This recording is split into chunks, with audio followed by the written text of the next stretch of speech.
Imaginez une pièce qui est si parfaite qu'elle semble être un décor de film, plutôt qu'un véritable lieu de vie. D'immenses portes-fenêtres s'ouvrent sur la brise océanique. La lumière joue sur les moulures dorées et le parquet se souvient des pas des personnalités les plus influentes du XXe siècle. C'est ici, dans cet espace, des décennies après la mort de la maîtresse des lieux, que les caméras hollywoodiennes ont immortalisé Robert Redford dans le rôle de Jay Gatsby, fixant la lueur verte de l'espoir. Mais peu de spectateurs du film culte de 1974 se doutaient que l'histoire réelle de cette demeure était bien plus dramatique que n'importe quelle fiction de F. Scott Fitzgerald. Ce n'est pas seulement le manoir Rosecliff à Newport, c'est une cicatrice architecturale, laissée par l'une des femmes les plus ambitieuses de l'histoire américaine, dont la soif de reconnaissance frôlait la folie.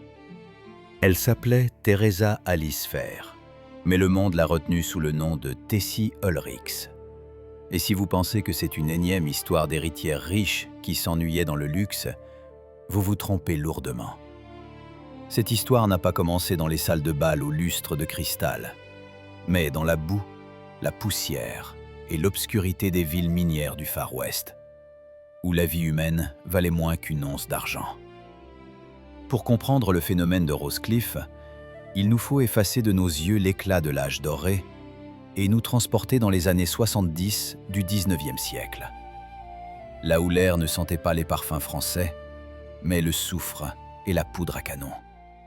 Tessie n'est pas née princesse. Elle était la fille de James Graham Fair, un homme que l'histoire a retenu sous le surnom de Slippery Jim. C'était un immigrant irlandais qui n'avait pas peur de se salir les mains, au sens propre. Fair fut l'une des 4 personnes à découvrir le légendaire Comstock Lode dans l'État du Nevada, le plus grand gisement d'argent de l'histoire des États-Unis d'Amérique. Imaginez ce contraste.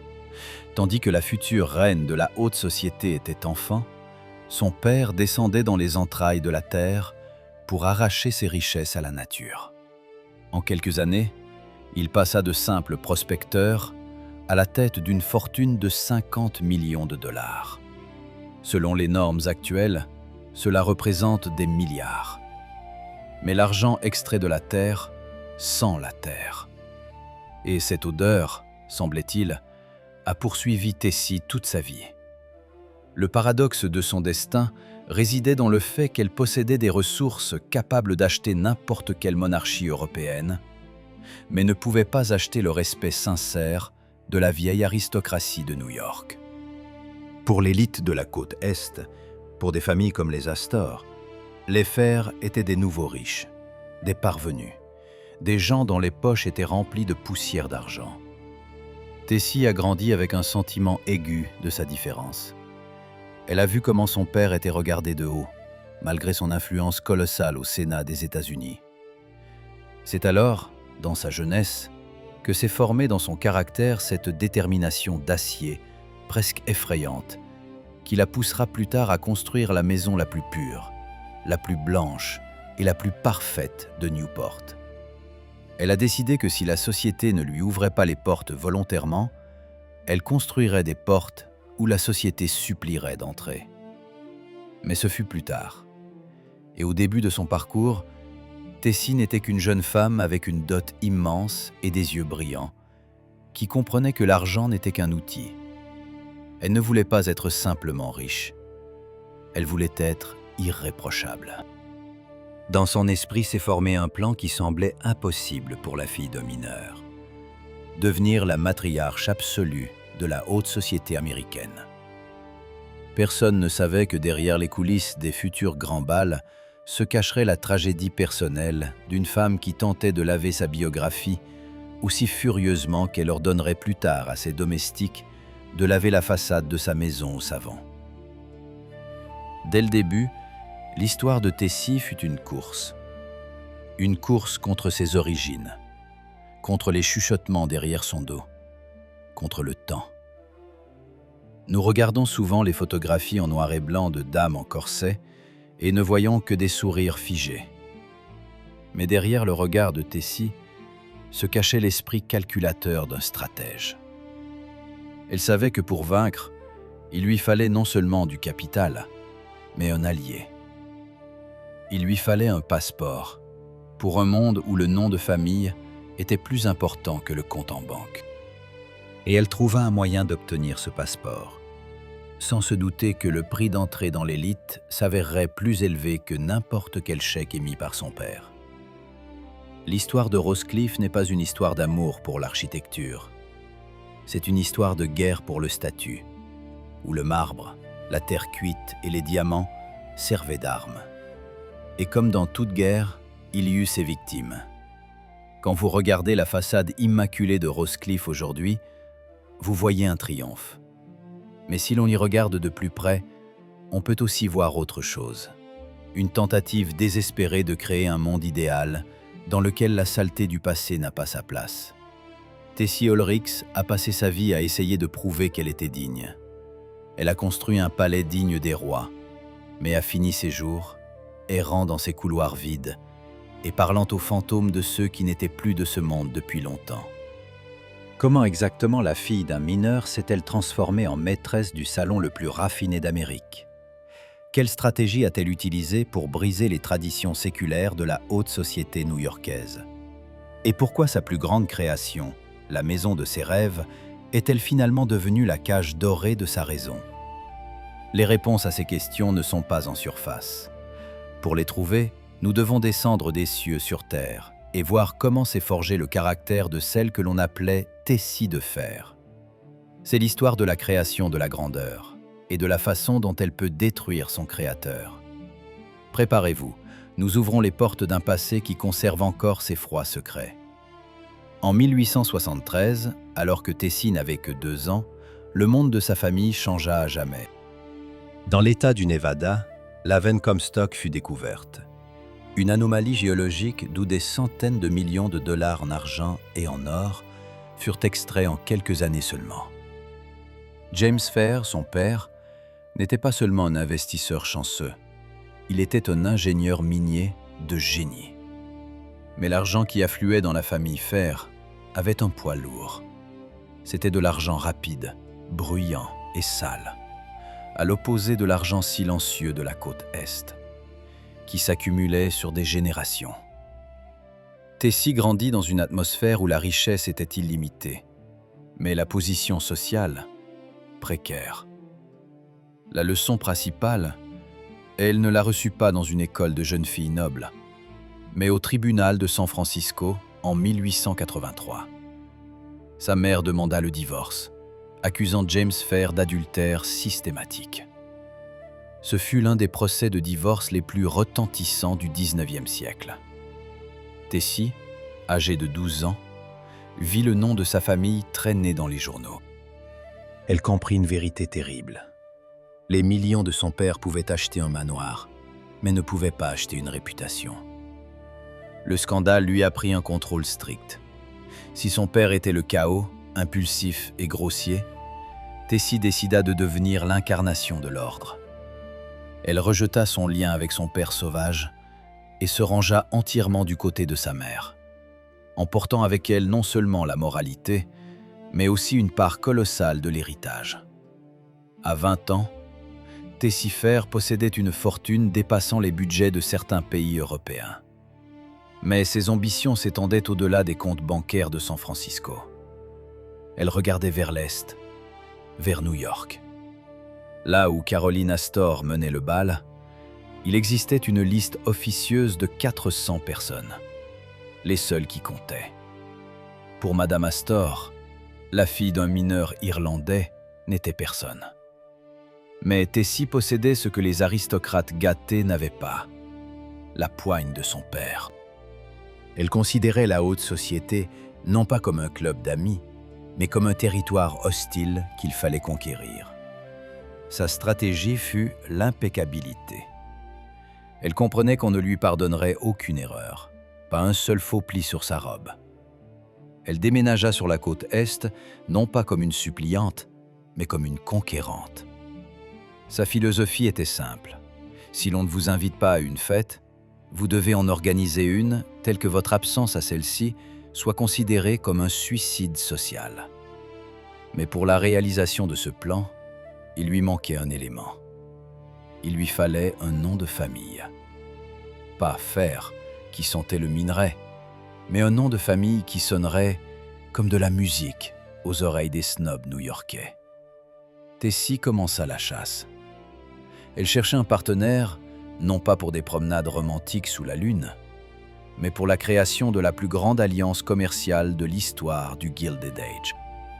Elle était prête à échanger ses millions d'argent contre du capital social, et elle savait déjà qui serait sa cible. C'était un calcul froid, masqué sous un début mondain. En 1890, la grande stratégie de Tessie porta son fruit principal. Son élu fut Hermann Ulrichs, un magnat de la navigation de 40 ans, dont le nom de famille ouvrait toutes les portes des clubs fermés de New York. Il était l'agent principal de la ligne Norddeutscher Lloyd, un athlète réputé et l'incarnation de la confiance des vieilles fortunes. Ce n'était pas un simple mariage, mais la transaction parfaite de l'âge doré. Tessie apporta à l'hôtel un chèque de son père d'1 million de dollars. Et Hermann lui fournit une armure sociale impeccable. Leur mariage à San Francisco devint le symbole de la fusion de la force brute de l'argent de l'Ouest et de l'influence raffinée de l'establishment de l'Est. Devenue Madame Ulrichs, la fille du mineur se transforma instantanément. Elle se tenait désormais sur un pied d'égalité avec les Vanderbilt et les Astor. Mais Tessie savait que le titre ne suffisait pas. Il lui fallait un trône. Ce trône devait être Newport, la capitale estivale de l'aristocratie américaine, où le statut se mesurait à la grandeur des demeures. En 1891, le couple acquit un terrain en bord de mer, connu sous le nom de Rosecliff. Auparavant, il avait appartenu au célèbre historien George Bancroft et était réputé pour ses modestes roseraies. Mais pour les ambitions impériales de Tessie, la vieille maison en bois était trop simple. Il lui fallait une construction qui ferait taire tous les critiques une fois pour toutes. Pour concrétiser son rêve, elle engagea Stanford White, l'architecte le plus en vogue, le plus génial et le plus scandaleux de l'époque, de la légendaire firme McKim, Mead & White. Leur collaboration devint le catalyseur de la création d'un chef-d'œuvre. L'idée était audacieuse, même pour Newport. White proposa de recréer le Grand Trianon, la résidence de Louis XIV à Versailles, mais de le transposer sur la côte rocheuse de Rhode Island. C'était une déclaration retentissante. Tessie ne voulait pas construire une maison familiale confortable. Elle commandait une grandiose scène où elle jouerait le rôle principal de reine de la société. La façade blanche devait briller d'un éclat éblouissant sur fond de l'océan Atlantique bleu, symbolisant la pureté absolue, le pouvoir et l'inaccessibilité. La construction commença en 1899 et cela marqua le début d'une nouvelle ère dans l'architecture côtière. Il n'y avait pas de place pour les compromis ici, seulement le désir de surpasser tous ceux qui avaient osé la regarder de haut. En 1902, lorsque les échafaudages furent enfin retirés, Newport ne vit pas seulement un manoir, mais une hallucination éblouissante. Rosecliff se distinguait radicalement des palais de pierre lourds et sombres de ses voisins par sa légèreté aérienne, presque irréelle. L'architecte Stanford White utilisa pour la façade de la terre cuite blanche émaillée au lieu du marbre poreux traditionnel. Cette décision fut dictée non seulement par l'esthétique de la Renaissance française, mais aussi par un besoin profond, presque obsessionnel, de la maîtresse des lieux. Ce matériau pouvait être lavé. Tessie Ulrichs, ayant passé son enfance au milieu de la poussière minière pénétrante du Nevada, construisit une maison que les domestiques nettoyaient littéralement avec des brosses et du savon, maintenant une blancheur stérile et absolue, inaccessible à quiconque d'autre. Le cœur de cet organisme architectural devint la salle de bal, la plus grandiose salle privée de tout Newport, mesurant 40 pieds sur 80. Ici, l'architecture œuvrait à la psychologie de la domination par l'émerveillement. D'immenses portes-fenêtres cintrées s'ouvraient en grand, reliant l'océan Atlantique déchaîné au jardin soigné, transformant la pièce en une gigantesque terrasse ouverte. La lumière inondait l'espace, se reflétant dans les miroirs infinis et les dorures, privant les invités de la possibilité de se cacher dans l'ombre. C'était une arène où chaque mouvement, chaque regard et chaque murmure était exposé. La dominante de l'intérieur fut le célèbre escalier d'honneur en forme de cœur, dont les courbes coûtèrent une fortune. Il fut conçu dans un seul but, que la maîtresse des lieux, en descendant vers ses invités, apparut non pas simplement comme une femme, mais comme une divinité descendant du ciel. L'ensemble de la maison, ayant coûté la somme fantastique de 2,5 millions de dollars pour l'époque, était par essence un immense et coûteux décor. Il y avait étonnamment peu de chambres à coucher habitables, mais infiniment d'espace pour les réceptions publiques. Chaque détail, depuis le parquet complexe de style Versailles jusqu'au massif lustre en cristal, criait que l'argent des fers était plus pur, plus solide et plus ancien qu'il ne l'était en réalité. Roskilde était une machine parfaite pour produire des impressions, un diamant froid, à l'intérieur duquel Tessie se sentait protégée de tous les regards des approbateurs. Mais c'est précisément cette blancheur idéale, aveuglante, qui très bientôt deviendrait un arrière-plan contrastant pour son obscurité personnelle. L'apogée des ambitions de Tessie, et simultanément le début de sa fin, fut la nuit du 19 août 1904. C'était la date du légendaire Bal Blanc, un événement pour lequel elle dépensa 30 000 $, une somme avec laquelle une famille américaine ordinaire aurait pu vivre confortablement pendant des décennies. Tessie ordonna aux invités de se présenter en perruque poudrée et en tenue blanche de la période de Louis XV. Pour surpasser la réalité elle-même, elle engagea toute une flottille de navires peints en blanc, qui étaient ancrés dans l'océan en face de la maison, créant l'illusion d'un horizon féerique infini. Ce soir-là, elle entra officiellement dans le triumvirat, le trio de femmes qui régnait sans partage sur Newport, aux côtés d'Alva Vanderbilt et de Mamie Fish. Elle avait gagné. Mais c'est précisément au sommet de cet Olympe étincelant qu'il devint évident à quel point il faisait froid et solitaire au sommet. Dans les coulisses du triomphe se déroulait un drame familial silencieux.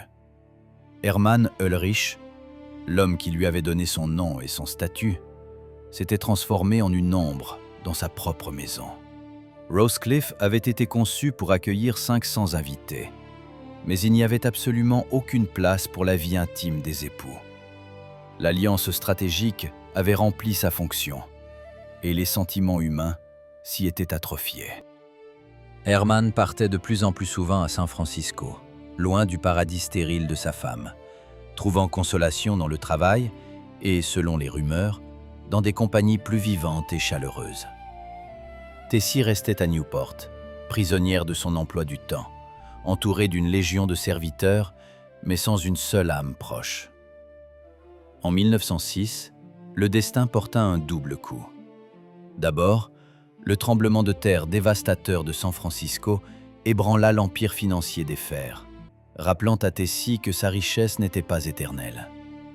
Et ensuite, en septembre, Hermann mourut. Il décéda à l'autre bout du pays, épuisé par le stress, tandis que Tessie continuait de maintenir la façade d'une vie idéale à l'Est. Sa mort fit d'elle la souveraine absolue de Roskilde, mais ce fut une victoire à la Pyrrhus. Elle resta seule dans l'immense mausolée blanc, et c'est à ce moment-là que la fine ligne entre le perfectionnisme et la folie commença à s'estomper. La société voyait en elle une veuve d'acier, mais les murs de la maison commençaient à entendre les premiers signes de l'obscurité grandissante. Sans son mari, qui servait d'encre à la réalité, Tessie se retrouva seule avec ses démons. Et ils étaient affamés. La fin du Gilded Age ne survint pas avec le fracas des canons, mais avec le doux bruissement du papier. Lorsque le 16e amendement à la Constitution, introduisant l'impôt fédéral sur le revenu, fut adopté en 1913. Pour la vieille garde de Newport, ce fut un signal de retraite. Mais Tessie Ulrich refusa d'admettre que la fête était finie. Tandis que le monde sombrait dans le chaos sanglant de la Première Guerre mondiale et que les structures sociales s'effondraient, la maîtresse de Roskilde se barricada dans sa forteresse immaculée. Sa crise personnelle se superposa à l'effondrement d'une époque, engendrant une transformation effrayante. Autrefois brillante stratège, elle devint l'otage de son propre perfectionnisme. Son esprit, incapable de faire face à la solitude et à la perte de son ancienne influence, commença à générer sa propre réalité, sûre. Les dernières années de la vie de Tessie se transformèrent en une pièce grotesque et triste. Elle ne distinguait plus le passé du présent. Les domestiques observaient avec effroi comment la jadis puissante Tessie de fer rampait pendant des heures à genoux sur le parquet de l'immense salle de bal, cherchant des poussières inexistantes. L'obsession de la propreté, née dans son enfance au milieu de la boue des mines du Nevada, atteignit son paroxysme pathologique. Mais le plus terrible n'était pas cela. Elle commença à se préparer pour des réceptions qui n'existaient que dans son imagination. Tessie élaborait des plans de table complexes pour des personnes décédées depuis longtemps et donnait des ordres concernant le menu de banquet qui n'aurait jamais lieu. Roskilde, créé pour les rires et la musique, sombra dans un silence assourdissant, rompu seulement par l'écho des pas de la maîtresse des lieux. Elle devint un fantôme dans sa propre maison, avant même sa mort physique. Tessie Ulrich transforma sa grandeur en une haute tragédie. Elle construisit si férocement un monde idéal qu'elle finit par y rester complètement seule, enfermée dans la cage dorée de sa folie. Quand elle mourut en 1926, elle laissa derrière elle non pas seulement une propriété coûteuse, mais un monument à la vulnérabilité humaine. La maison s'avéra trop belle pour être confortable, et trop grande pour appartenir à une seule personne, ayant perdu le contact avec le monde. L'histoire de Roskilde ne s'est pas achevée avec la mort de sa créatrice en 1926. La fin de la vie de Tessie Ulrich ne fut que le début de la seconde vie, métaphysique, de sa création. L'ironie du sort se manifesta instantanément. Le fils de Tessie, Herman Jr., vendit l'œuvre de toute une vie de sa mère pour seulement 21 000 $. La maison, dans laquelle des millions de dollars en argent et des années de tension nerveuse avaient été investis, fut dévaluée au prix d'un petit cottage. Ce fut un rappel brutal de l'histoire que le statut, construit sur des choses, s'effrite en poussière dès que la volonté de son propriétaire disparaît. Le manoir passa de main en main, connu des années d'abandon, jusqu'à ce qu'en 1971, il soit cédé à la Société de préservation du patrimoine du comté de Newport, devenant un musée de l'époque qui l'avait engendré. Cependant, la véritable immortalité vint à Roskilde, non pas par les plaques de musée, mais par la magie du cinéma.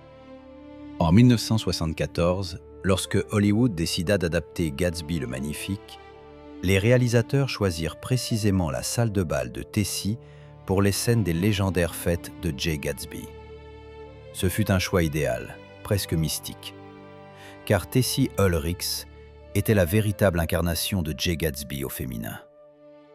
Comme le héros de Fitzgerald, elle venait de nulle part, possédait de l'argent neuf et une foi naïve mais destructrice que le passé pouvait être corrigé si l'on construisait un château suffisamment beau. Quand vous regardez Robert Redford, debout sur la terrasse de Roskilde, vous ne voyez pas seulement un acteur, mais le fantôme de l'ambition de Tessie elle-même, figé dans l'éternité. Aujourd'hui, plus de 100 ans après l'achèvement de sa construction, Roskilde se dresse comme un monument blanc impeccable sur la côte atlantique. Des milliers de touristes passent chaque année par ses portes, admirant les moulures et la vue sur l'océan, souvent sans soupçonner le drame qui est à la base de sa fondation. Pour nous, gens du XXIe siècle, Cette maison n'est pas seulement un bel endroit pour des photos de mariage. C'est un avertissement, gravé dans la terre cuite. L'histoire de Tessie Ullrichs est effrayamment moderne. Nous sommes toujours aussi obsédés par la création d'une façade idéale. Seulement maintenant, au lieu de salle de bal, nous construisons nos profils sur les réseaux sociaux, filtrant désespérément la réalité pour obtenir l'approbation d'un public invisible. Rosscliffe nous enseigne que la perfection extérieure ne peut combler le vide intérieur. Tessie Ullrichs a gagné la course sociale. Elle a construit la plus belle maison, organisé le bal le plus cher et est entrée dans l'histoire. Mais le prix de cette victoire fut la solitude dans une pièce vide, avec vue sur l'océan froid. Le plus grand secret de ce manoir n'est pas dans les couloirs cachés ou les bijoux perdus. Il réside dans le fait que cette maison fut un temple de l'amour. Mais non pas de l'amour pour un homme ou pour la famille, mais de l'amour pour une image de soi qui ne devint jamais réalité. Et quand aujourd'hui le soleil couchant teint les murs blancs de couleur dorée, il semble que la maison attende encore cet invité idéal qui, enfin, appréciera les efforts de la maîtresse des lieux et lui dira qu'elle est digne d'amour, non pas pour ses millions, mais simplement pour elle-même. Mais l'océan, comme il y a 100 ans, ne répond que par le bruit indifférent des vagues.